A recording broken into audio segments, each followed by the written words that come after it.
بسم اللہ الرحمن الرحیم. عطا امام محمد. اگلا جو ہمارا ٹاپک ہے وہ ہے شرمگاہ کو چھونے کے بعد وضو کرنا. اب چاہے وہ عورت ہو چاہے مرد ہو، بعض اوقات ایسا ہوتا ہے کہ ہم لوگ وضو کی حالت میں ہوتے ہیں اور خارش جو ہے وہ انسان کو اس ایسی جگہ پر ہو، اس کی شرمگاہ میں، تو اس کی وجہ سے کوئی وہاں پر کھجلی کر لے، خارش کر لے، یا ویسے ہاتھ اگر ٹچ ہو جائے تو کیا اس سے وضو ٹوٹ جاتا ہے یا نہیں ٹوٹتا. تو بعض حضرات جو ہیں وہ اس بات کے قائل ہیں کہ اس سے وضو ٹوٹ جاتا ہے، اور بعض ہی کہتے ہیں کہ اس سے وضو نہیں ٹوٹتا. اچھا، اب جو کہتے ہیں نا کہ وضو ٹوٹ جاتا ہے، ان کے بارے میں صرف اور صرف پہلی دو حدیثوں کا یہاں پر جو ذکر ہے 11ویں 12ویں، وہ اس کے بارے میں آتی ہیں. اور باقی جتنی بھی احادیث ابھی ہم پڑھیں گے، میں پورا ٹاپک کے پڑھا دیتی ہوں کیونکہ تمام کے الفاظ جو ہیں نا وہ ملتے جلتے ہیں، مطلب ترجمہ سب کا آلموسٹ ایک جیسا ہے. ٹھیک ہے، تو ہم سارے دلائل اس میں سے پڑھ لیتے ہیں. ایٹ لیسٹ آپ کو 5 جو حدیثیں ہیں نا وہ اس کے بارے میں زبانی یاد ہونی چاہیے، تاکہ اگر کوشچن اس طرح سے آ جائے، ترجمے کی صورت میں نہ آئے، ویسے آ جائے، تو اس صورت میں آپ کو 5 دلائل جو ہیں وہ وہاں پر لکھنے ہیں کہ جن سے شرمگاہ سے جو ہے وہ وضو شرمگاہ کو چھونے سے نہیں ٹوٹتا.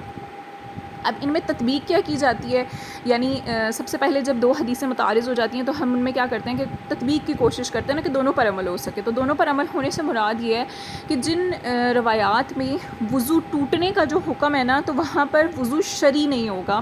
وضو لغوی طور پر ہوگا. ٹھیک ہے، اور وضو لغوی معنی اس سے مراد ہوتے ہیں ہاتھ دھونا، وضو کرنے سے کسی چیز کو دھو لینا. تو اور جو شرعی وضو ہوتا ہے وہ یہ ہے کہ جس کے بیچ میں تمام فرائض کو ہم لوگ جو ہے وہ پورا کرتے ہیں.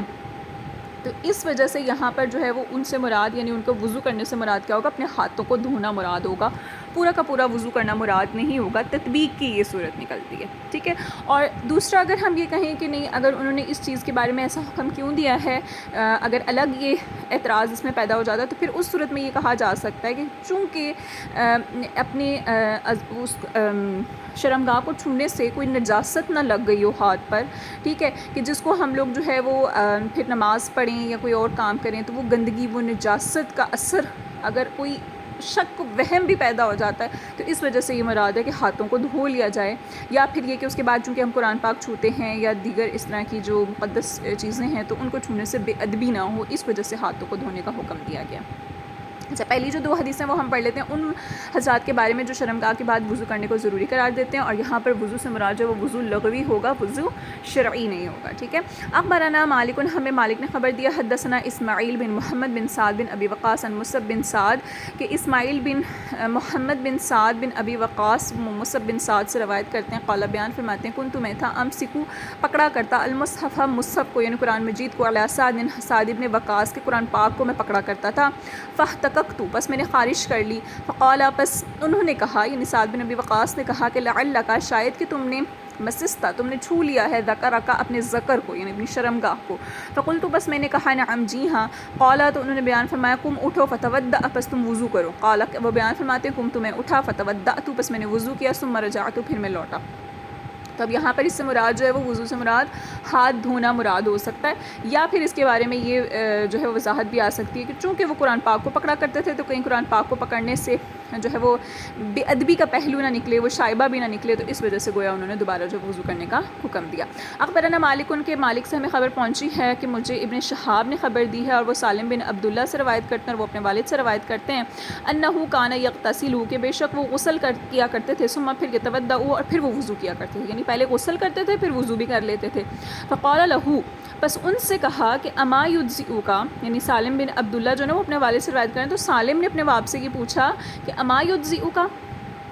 کیا کافی نہیں ہے آپ کے لیے الغسل، غسل کر لینا، من الوضوء، وضو سے زیادہ، یعنی وضو سے زیادہ غسل کرنا تو آپ کے لیے زیادہ بہتر ہے، تو وہ کافی کیوں نہیں ہے آپ کے لیے، مطلب آپ غسل کرنے کے بعد وضو کیوں کرتے ہیں، انہوں نے یہ سوال کیا. تو قال، انہوں نے کہا، بلا، کیوں نہیں، ولکنی، اور لیکن، احیانا، کبھی کبھار، امسو، میں چھو لیتا ہوں، ذکری، اپنے ذکر کو، یعنی اپنی شرمگاہ کو، فتودع، تو میں وضو کر لیتا ہوں. تو اس سے مراد جو وہ یا تو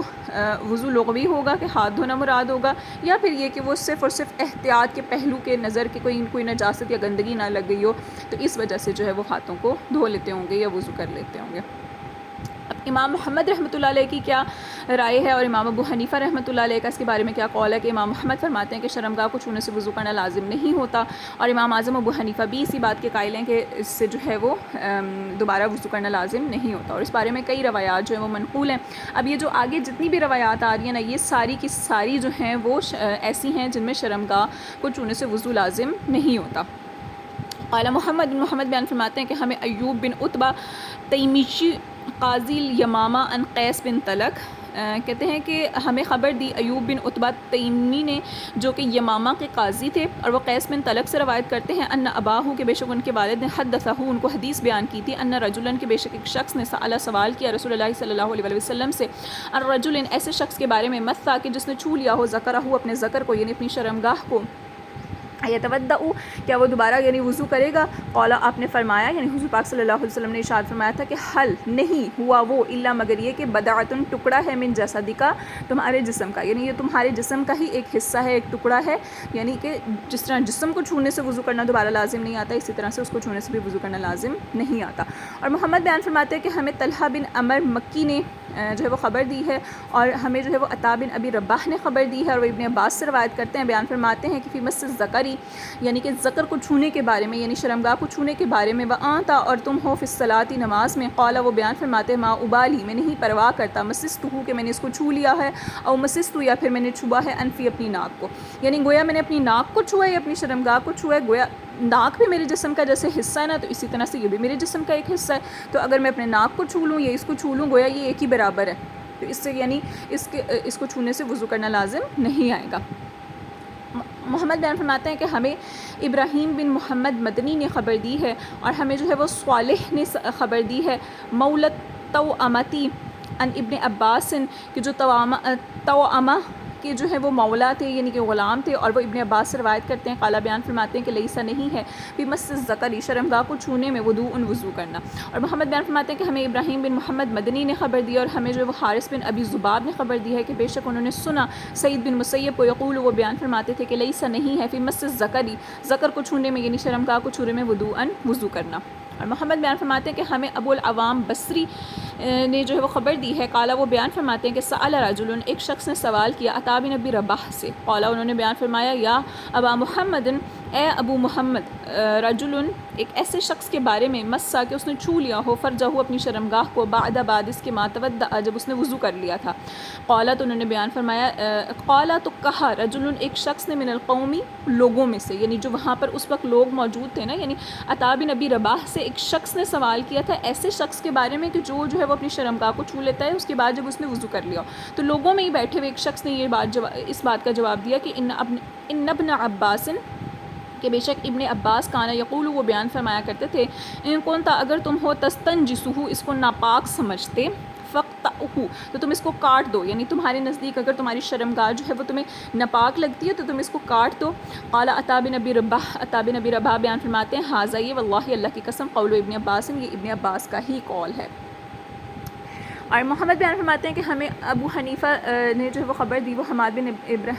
سے روایت کرتے ہیں، اور وہ ابراہیم نقعی سے روایت کرتے ہیں، اور وہ علی ابن ابی طالب سے روایت کرتے ہیں فی مس الذکری شرمگاہ کو چھونے کے بارے میں، قالا بیان فرماتے ہیں ما ابالی میں نہیں پرواہ کرتا مسستہ کہ میں نے اس کو چھو لیا ہے، او طرف انفی یا پھر اپنے ناک کے کناروں کو چھو لیا۔ محمد بیان فرماتے ہیں کہ ہمیں ابو حنیفہ سے خبر پہنچی، اور وہ حماد سے اور وہ ابراہیم سے روایت کرتے ہیں کہ بے شک ابن مسعود سئلہ سوال کیا گیا ان سے ان الوضوء وضو کرنے کے بارے میں من مس الذکر شرمگاہ کو چھونے سے، یعنی شرمگاہ کو چھونے کے بعد وضو کرنے کے بارے میں ان سے سوال کیا گیا، تو فقال پس انہوں نے کہا ان کان نجسن اگر تمہیں وہ ناپاک لگتا ہے فقطعہ پس تم اس کو کاٹ دو، یعنی اگر یہ ناپاک ہے تو پھر تم اس کو کاٹ دو۔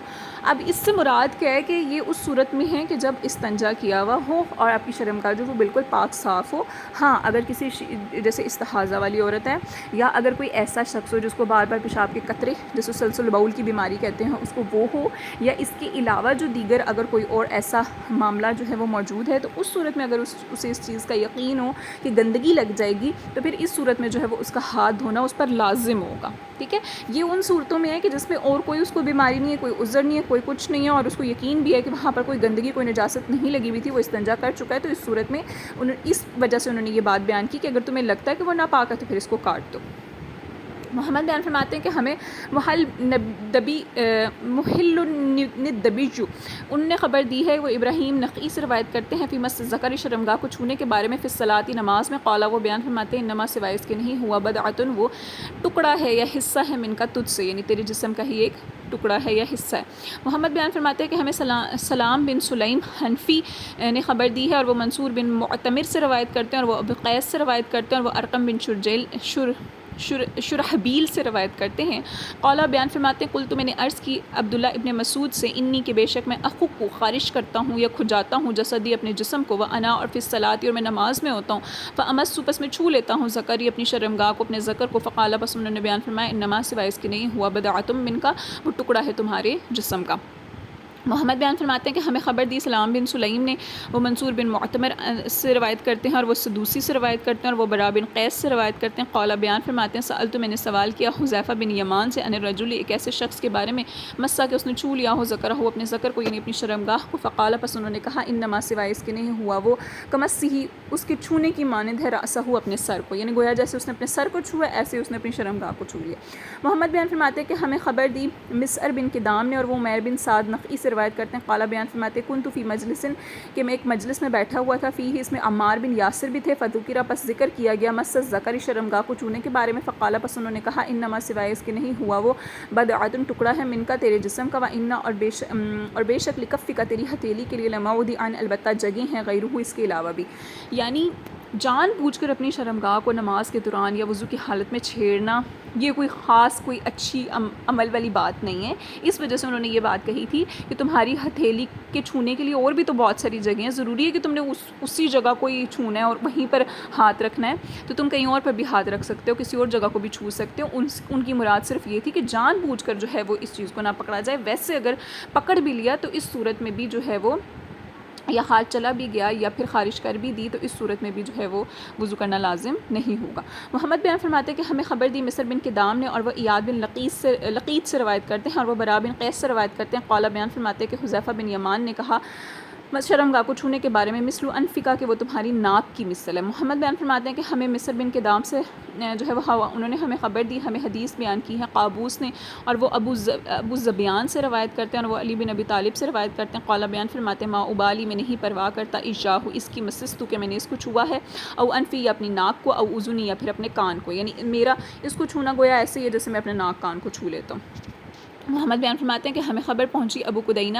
یحییٰ بن محلب سے اور وہ ابو اسحاق شیبانی سے روایت کرتے ہیں اور وہ ابو قیس سے عبد الرحمن بن سروان سے روایت کرتے ہیں اور وہ علقمہ سے روایت کرتے ہیں اور وہ قیس سے روایت کرتے ہیں، قالا بیان فرماتے ہیں کہ جاء رجل ایک شخص آیا الی عبداللہ ابن مسعود عبداللہ ابن مسعود کے پاس، قالا اس نے کہا انی مسست ذکری کہ میں نے اپنی ذکر کو یعنی شرمگاہ کو چھون لیا، وانا فی الصلاۃ اور میں نماز میں تھا، فقال عبداللہ نے کہا افلا قطعتہ تو تم نے اس کو کاٹ کیوں نہیں دیا، ثم پھر قالا پھر آپ نے فرمایا وحل ذکرک اور نہیں ہے تیرا ذکر یعنی نہیں ہے تیری شرمگاہ الا مگر یہ کہ کسائری جسدک تیرے تمام جسم کی مثل۔ اور محمد بیان فرماتے ہیں کہ ہمیں یحییٰ بن محلب سے جو ہے وہ انہوں نے ہمیں خبر دی اور وہ اسماعیل بن ابی خالد سے روایت کرتے ہیں اور وہ قیس بن ابی حازم سے روایت کرتے ہیں، قالا بیان فرماتے ہیں جاء رجل ایک شخص آیا الی سعد بن ابی وقاص کے بعد، قالا اس نے کہا ایحل کیا حلال ہے لی میرے لیے ان امس ایک میں چھو لوں ذکری اپنے ذکر کو یعنی اپنی شرمگاہ کو، وانا فی الصلاۃ اور میں نماز میں ہوں، فقال پس انہوں نے کہا ان علمت اگر تو جانتا ہے ان من کا کہ بے شک یہ تیرے